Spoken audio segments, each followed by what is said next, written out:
প্রিয় আত্মন ସପ୍ରେମ ଜୟଜୀବ ଆଜି ବ୍ରହ୍ମଚର୍ଯ୍ୟ ବିଷୟରେ କିଛି ଆଲୋଚନା କରିବା।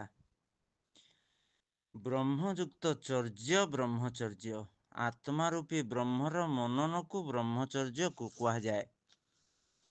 ବ୍ରହ୍ମଚର୍ଯ୍ୟ ଗୋଟିଏ ପ୍ରକାର। ଅୟମାତ୍ମା ବ୍ରହ୍ମ ଓ ଅହଂ ବ୍ରହ୍ମସ୍ମି ଏହି ଭାବ ପୋଷଣ ସହିତ ସବୁ ସମୟରେ ଆତ୍ମଜ୍ଞାନରେ ବିଚରଣ କରିବା। ବ୍ରହ୍ମଚର୍ଯ୍ୟ ପାଳନ କଲେ ଲାଭ କ'ଣ? ନା ବ୍ରହ୍ମଚର୍ଯ୍ୟ ପ୍ରତିଷ୍ଠାୟାଂ ବୀର୍ଯ୍ୟ ଲାଭ। ବ୍ରହ୍ମଚର୍ଯ୍ୟ ପ୍ରତିଷ୍ଠା କଲେ ମନୁଷ୍ୟ ବଳବାନ ହୋଇଥାଏ। ଯାଦୃଶୀ ଭାବନା ଯସ୍ୟ ସିଦ୍ଧି ଭବତି ତାଦୃଶୀ। ଯାହାର ଭାବନା ଯେପରି ସେ ସେହିପରି ସିଦ୍ଧି ହୋଇଥାଏ। ତେଣୁ ବ୍ରହ୍ମଚର୍ଯ୍ୟ ପାଳନ କରିବା